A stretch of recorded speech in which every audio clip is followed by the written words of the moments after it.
Please welcome All-In Together board member Tara Hogan-Charles, Senior Director of Racial Equity Programs and Partnerships at P&G.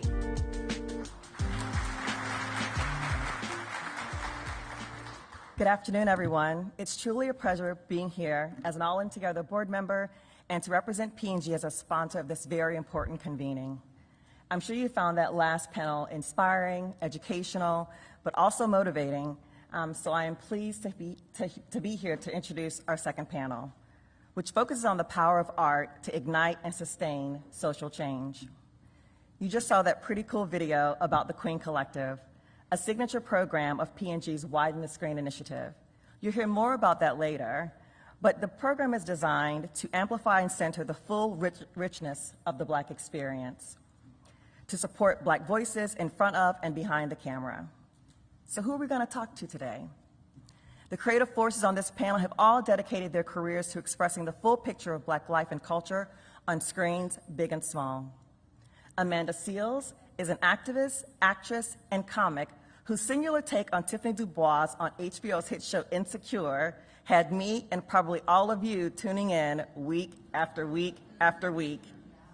As CEO of DivaWorks Inc., Amanda uses her platform and her smart, funny, and Black productions to create engaging art that inspires change and elevates Black voices. Tressa Azarel Smallwood is an award-winning producer, prolific author, 162 titles, y'all, 162 titles, and founder of MegaMind Media, a company that specializes in creating dynamic content for female audiences, including in partnership with our live stream host today, BET Her. Lela Coffey is a powerful external and internal voice for Black women's success.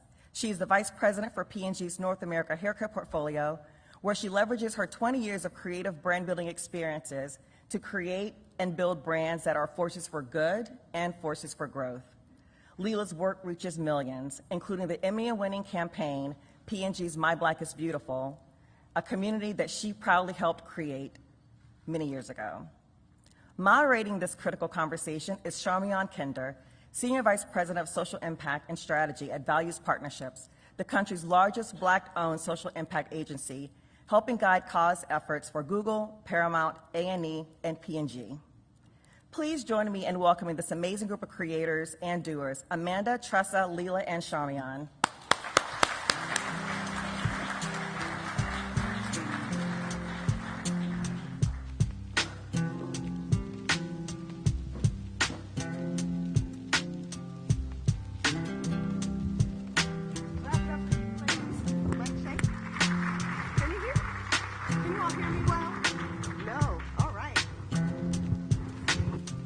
Check. Well, hello. Okay. Should I keep speaking? I'm happy to. Thank you. All right, so we are here. Really excited to be at Black Women Leading today. Excited to have you ladies here. We are thriving, abundant, limitless. Excited to be in a room full of you ladies and to really talk about the Widen the Screen initiative, which we just saw a little bit about. And so wanted to really talk about how the initiative focused on Black experiences portrayed in media, and there's power in that. Each of these ladies have done so through their careers, and you've done so in championing the Black community. So we wanted to kick off the conversation with just asking you, A, how did you decide that your work was going to focus on the Black experience? And then also, what is one of your most memorable or proud moments in that journey? And we'll start with you, Amanda. Check. Is it still not working? Okay. You know, so we'll switch. I think for me, there was always just a groundedness in authenticity and, like, as a Black woman, like, telling stories from an authentic place. Like, it's just natural to speak from my own personal experience. But for me, the biggest change of, like, committing to that in a very real way was in 2012, I had left the music business. Like, hip hop just kind of didn't really speak to me in the way that it had been for the past 10 years of my life. And I used to go by the name Amanda Diva. Had to let it go. We got to grow, we got to Elevate the reason, season, lifetime. And so I was at this juncture in my life where I was really deciding, like, well, what's the next path of purpose, you know? And all the astrology fans are like, oh, she was just in the Saturn return. But it was there's a lot of astrology fans. You're like, so I know what she's talking about. But I realized that I wanted to be in a trajectory. I wanted to commit myself to a trajectory that really was true to self in a way that I felt like I had not, like in a way that I felt like I wasn't going to get to do if I had stayed in music. I felt like music was going to force me to give up more of myself than it was going to pour into me. And so when I let that go, I felt lost in that journey. And then I went to go see 12 Years a Slave. And just a side note, I went to go see it in Lincoln Center in New York, which is like, why would you go to probably the most, in New York City, the most centralized location of white people who have probably been a part of this situation. So, like, if you're going to find slave money in New York, it's at Lincoln Center. So that's where I decided I'm going to go see this movie. And just a side note, there was a woman sitting behind me, and my hair was, like, in an afro, and she was like, excuse me. I'm not lying to you. She tapped me on my shoulder. Excuse me, can you put your hair away? And I went in there in the revolution, so I really was like, ma'am, it is that behavior that has this type of movie being made, and you will not bring that to me when I'm here trying to enjoy this story. But I left that film, and I stood there at 72nd Street and Broadway, and something came over me, and I just was like, you know what? I'm spending all this energy spinning my wheels trying to figure out what this next step is, and people are telling me, like, you need to get the white people to like you. You need to get the gays to like you. You need to be the it girl. You need to stop talking about this. And everyone's telling you all these things. I was like, you know what it is? Amanda, you need to commit to just being as black as you want to be, and if it's not going to, if a space doesn't want that, then it don't want you. And I've just lived in that. And so my proudest moment is honestly, and this is not cliche, my proudest moment is every time someone comes up to me on the street or at an event like this and says, thank you for, like, sticking to that truth, because it is empowering me to stick to my truth, because that's, in my mind, the only way we're really going to actually see true liberation. When we saw this video and I was listening to the last panels, it comes back to community every time. Every single time it comes back to strength in numbers. And if we can strengthen our numbers to feel strong as individuals in our blackness, then it's only going to empower us to do more as a community to protect that. So that's where I'm at. Awesome. So I think for me, my proudest moment has probably changed over time. I started out as a school teacher, and I left the industry in 2001 to pursue my dreams of starting my very own publishing company. So going into that moment, every time I would go to an event or just anything big in the industry, people would say, so wait a minute, this little black girl owns a book publishing company, and so your books are in Barnes and Noble, and I would have to constantly say, yes, it's me. And then they would say, no, who owns the company again? And I would have to say, yes, me. And so because I was so accustomed to that, by the time I entered the film and TV world in 2015, I already knew those same questions would come. So I was extremely proud of myself that I could take not only the books that I had published and turn those books into screenplays, but then it was like, hey, now you have partnered with networks.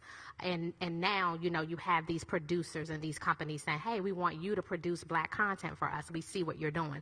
That used to be my proudest moment. Now, after my partnership with BET, we started creating projects that would help the black communities in terms of like mental health awareness, breast cancer awareness. I just wrapped a project last week for suicide prevention. And so now these projects have become my proudest moment. And so it's just, I feel like it's going to continue to evolve. And my goal is obviously to use my position and platform, because there are not a lot of black female producers in particular who have their own funding, who have the relationships with the networks to say, hey, we can put out what we want to put out and make sure that we change the narrative. Powerful. And Lela, we just saw a little bit about widening the screen. First, I want you to speak to how you even made a decision to be a PNG and really focus on this, but then also the journey with Widen the Screen and some of your leadership of that effort.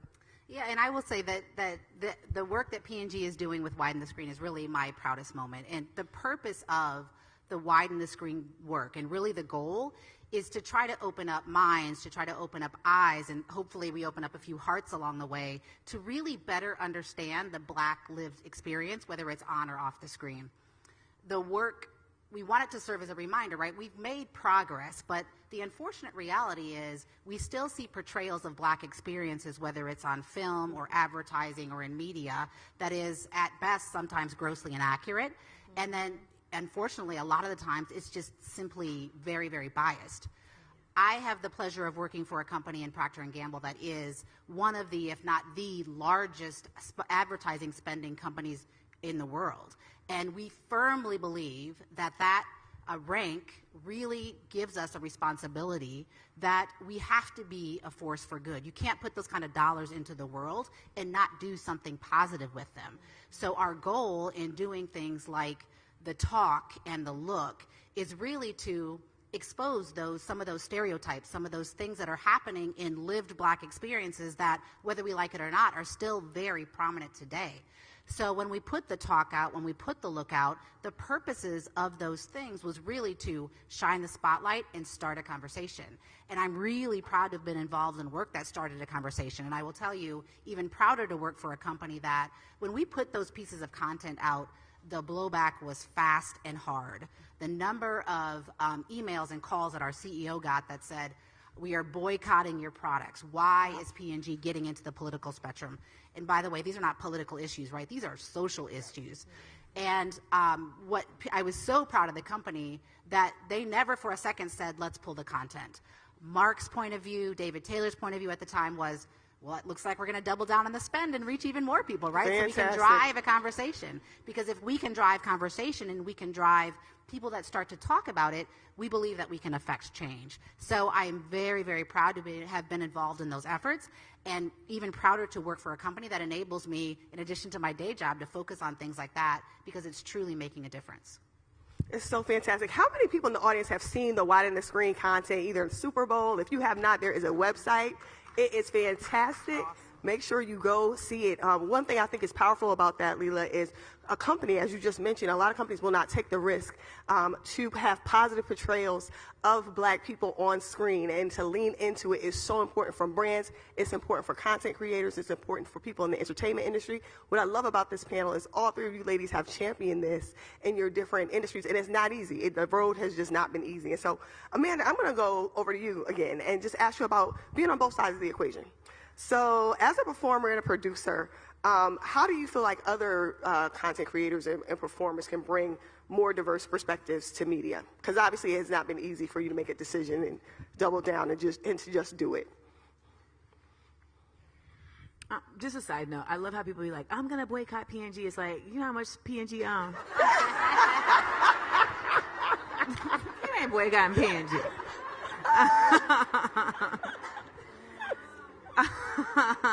These are the facts.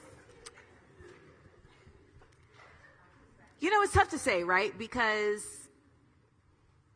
like, Tressa had to do, like, a whole publishing company and 162 books to get something made. Okay. And go broke in the process. You see, you left that out, but it's true, right? So it's like the amount of give that we have to do in order to get like this little bit, and then we like, okay, we're gonna ride this little bit to get this little bit. You know, it's very Chitlin in its methodology. It is, because they like give you the little scrap, and you're like, well, now I got to season it up. And so it's, everybody ain't cut for that. Yeah. Everybody isn't built for that, right? And so it's hard for me to say, like, well, y'all need to be more focused on standing 10 toes down, because, like, everybody ain't that kind of person. A lot of folks are really just like, I just want to get something made.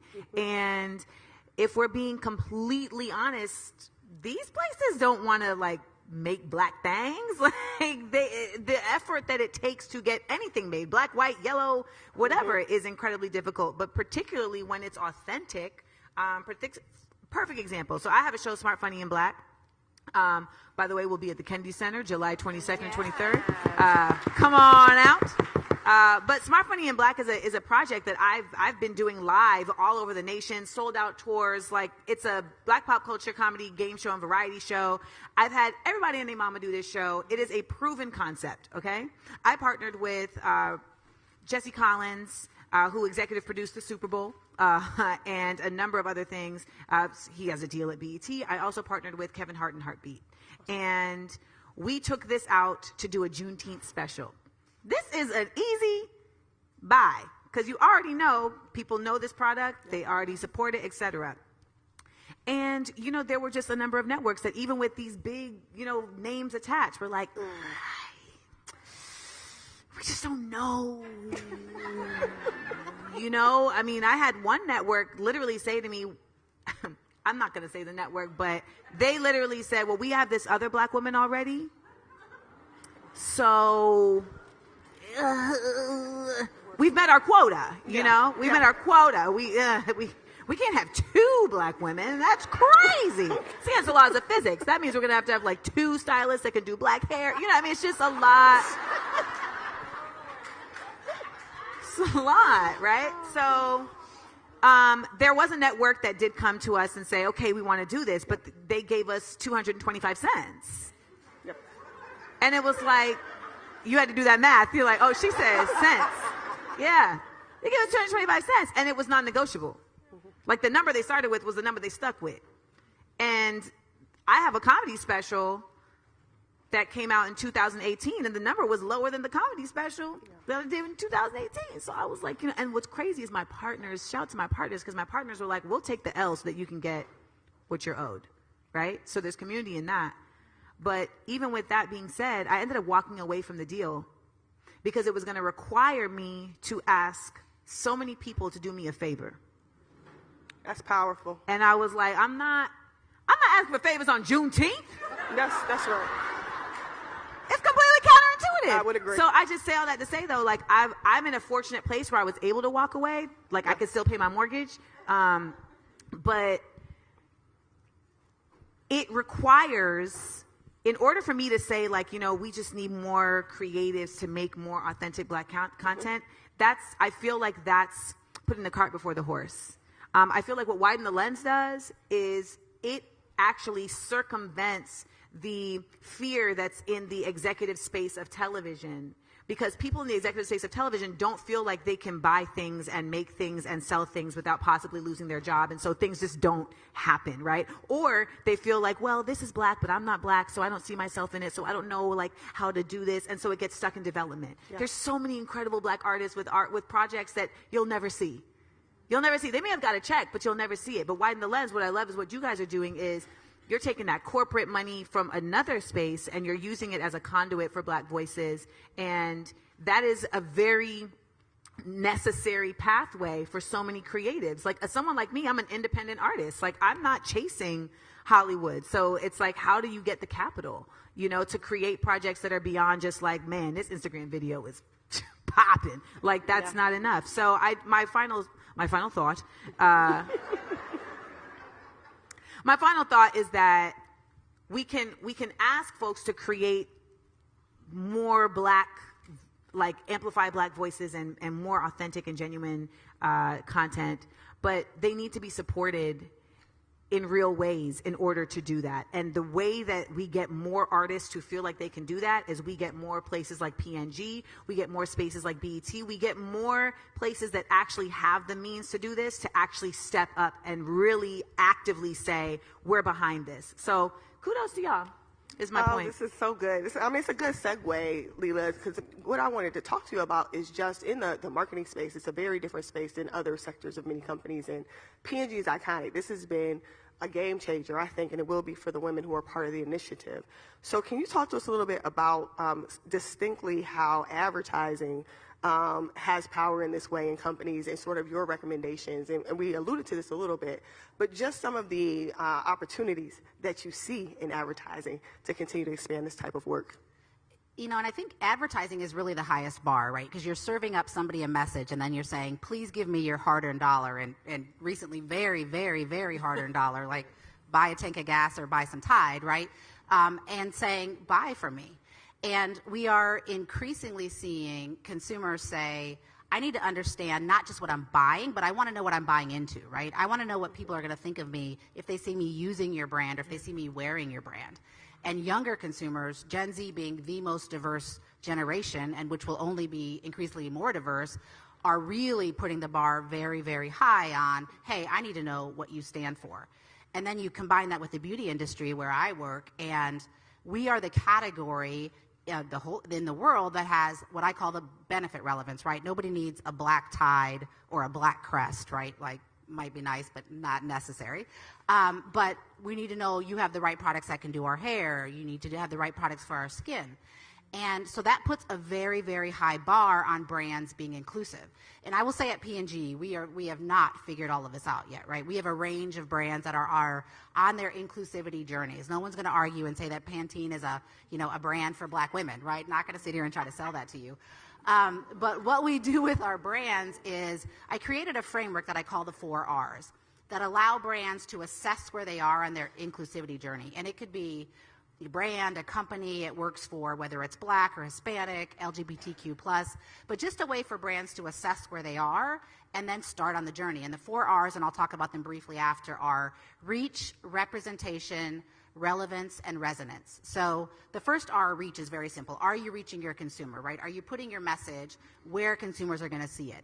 Now, to your point, is that on BET? Is that on CBS? Are you going to black-owned, black-operated media suppliers and economically empowering them, developing them with our ads to be able to reach the consumer? So that's reach. The second one is representation. Can a consumer see themselves in your ad? Are you showing them in a very aspirational way? And that requires that you have black people or Hispanic people behind the camera, right? You can't just have everybody in front of the camera. Somebody's got to know what they're doing, how to light, how to do hair. And another way that we can economically empower black-owned, black-operated, because I can choose who I have in front of the camera and behind the camera. The third one is relevance. So does your brand have a benefit that's going to be relevant to the consumer? I'll use Olay as an example. Olay talks about anti-aging a lot, right? The wrinkles and the aging piece. Now, for black women, Black don't crack. exactly, Black don't crack. It don't crack, but it will crumble. So wear your sunscreen. And so we don't want to talk about anti-aging when we're talking to black consumers. We talk about skin luminosity or even skin tone, right? So really, that requires you to know your consumer and know who you're talking to. Do your consumer research. So that relevance is that third R. The fourth one is resonance. And this is really where you need to take action, right? Like when the social unrest of 2020 had, everybody wanted to post the black square, right? Well, don't post the black square if that's all you're going to do and you're never going to do anything behind it. Like, take some sort of action. So building resonance with this consumer is about figuring out what cause or something that you can do that fundamentally will help the community, and then stick with it. Don't make it your effort of the day. Don't make it your Juneteenth post, but make it a lived experience for your brand. And so those are the 4 R's that we use at P&G, and it's not a judgment. It's not a, you're not doing what you need to do, but you do need to be on the journey doing those 4 R's to make sure that tomorrow you're not sitting in the same place that you were today. So that's one of the ways that we really try to use what we do from an advertising perspective to help the community, but also help our brands be more inclusive. That's amazing. I'm clapping up, everyone. Black women lead. You have a black woman at P&G breaking down the 4 R's. You should not make any mistakes. I hope many companies are listening to this, because this is why it's important to have representation inside of companies and out. And so excited to have this panel to be able to hear what goes behind some of these decisions, specifically because they're most effective. So, Tressa, we're going to go to you. And so I asked Amanda a little bit about advice for creators, but you really have, and you talked about all of the books that you had to publish to even start to have the deals. As producers are diversifying their stories and sort of getting into the details of how can they be successful in the business, how can they actually get that content out, how can they create some of these deals, can you talk to us about your experiences and also what you would advise them to do, because you obviously have done this quite a bit? Absolutely. I would say my advice, there are 2 pieces to my advice. 1 would be investing in yourself, and 2 would be networking for a purpose, a financial purpose. And the reason why I say that is because it all boils down to funding, right? The people with the money make the decisions. And so for me, when I produced my very first movie, I borrowed, begged every person in my family that I could, and I said, hey, I want to produce my own project, because what I do know is that if I go to the network, they now have a say if they give me the money. And so I was able to produce that first movie in 2016 on my own, was able to license it back to the network, which meant I own it. And once that happened successfully, I did it over and over and over again, to the point now that I own 17 movies on my own, where I can make the decisions. Thank you so much. But it was not easy. It was not easy, because what it boils down to, you cannot do that if you don't raise the money. Now, luckily, I come from a family full of entrepreneurs where they're risk takers, and they saw me build a successful publishing house. So I had some skin in the game where they said, okay, you're going to do what you said you would do. And so I've been making my family a lot of money because they get residuals, right? Yes. Yeah. My mother did not want to invest in me in the beginning, because she was like, well, what's going to happen, and when am I going to get my money? Now she's like, Tressa, I got a check in the mail. Like, yeah, Mom, me too. And so what that does, though, now I don't have to ask anymore. I can then say to networks, hey, I am producing this project by Black creators for Black people. We don't have to, we don't have to kill everybody in the movie for them to say yes. You know what I mean? Because that's the key. We're always portrayed in a specific, genre. And so now I've been able to produce movies that, shed light on Black people in a positive nature. I just recently partnered with Morris Chestnut to produce Greenwood Avenue. We're producing it in September based on the Tulsa race riots. Awesome. Nobody would give us money for that, but because we have our own money.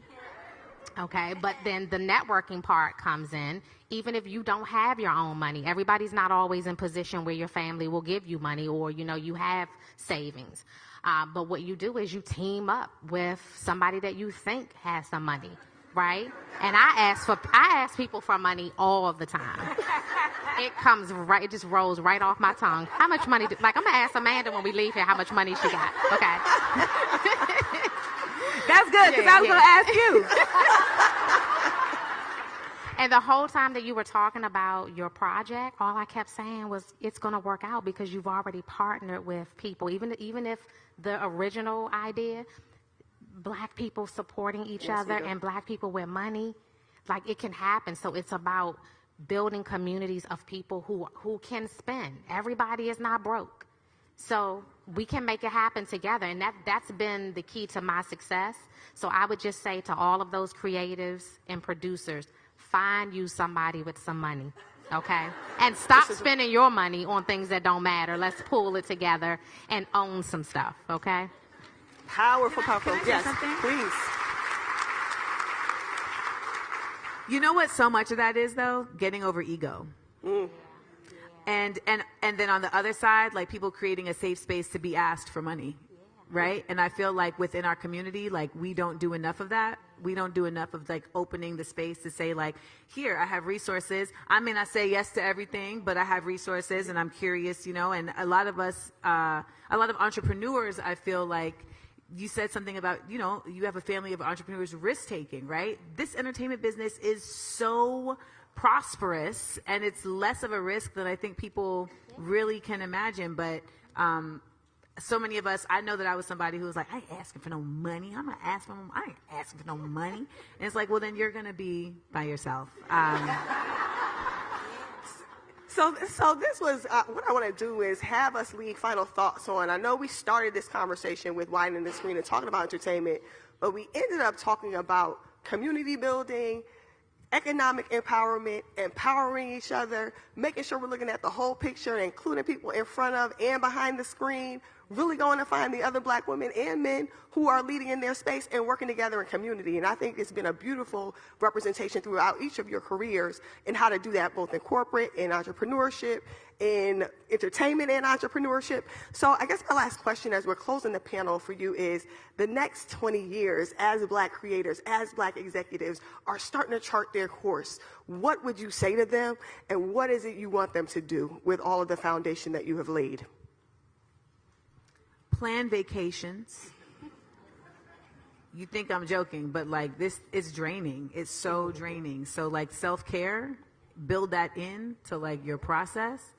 And I really do genuinely feel like there's a balance as an independent artist that you have to have with your creativity. And so many artists buck up against the business part of things. And I met Herbie Hancock once, and he said, you know, Amanda, everybody's an artist. And I was like, what are you talking about?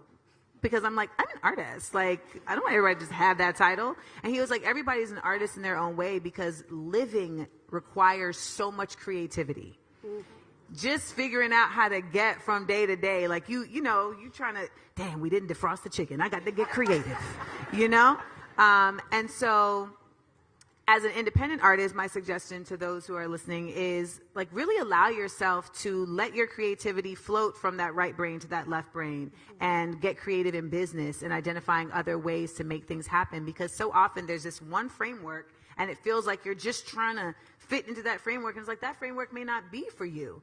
But if you advance your learning about business, understanding investment, understanding the different processes ways that things can get made, you are giving yourself more tools to allow the universe to give you more opportunities to let that creativity shine. I had to learn that the hard way, but it really is empowering for self to understand that, again, our liberation is in our education. That's why they tried so hard to stop us from learning to read. Tressa? Yeah, I would say we should band together more as a community, right? Everybody has some type of talent to contribute, whether you think you do or not. If you're creative, create, a show. Create, a project that, we can all be proud of. If you're not a creator, loan somebody some money, right? Say, hey, I'll invest, right? You'll get a return, right? But invest. If you can't invest, let's say you have a relationship with a network and maybe they don't put out a lot of Black content. Maybe use your position to say, hey, I want to introduce you to this creative. Like, there's something that we can all do. I am big on helping creatives. I always try to find a way, whether it's, if they ask me for money, I say, hey, I'm getting ready to ask you, so don't ask me, okay? But I can do something else. I can introduce you to this executive over here. I can do this here, I can say, hey, I met Lela. You need to talk to Lela because they got it going on over there at Procter & Gamble. But we can all do something. I just say, make sure you're intentional about it when you leave here, because when we band together, we can do more. And I would just say P&G is open for business. We know that there is a glut of great Black content out there, and we are investing and mentoring and developing, right? That whole relationship with Queen Latifah is about getting content out there. So if all of the doors are closing to you, I have an open door. So let's see what we can do. Yes, Lela. Well, that wraps our panel. Black Women Leading. Make sure that you are following these ladies on social. Make sure you are in touch, and make sure we know there's so many dynamic women in the room. Just happy to be in your company and honored to have been on this panel with you ladies. Thank you for all you've done. Thanks for having us.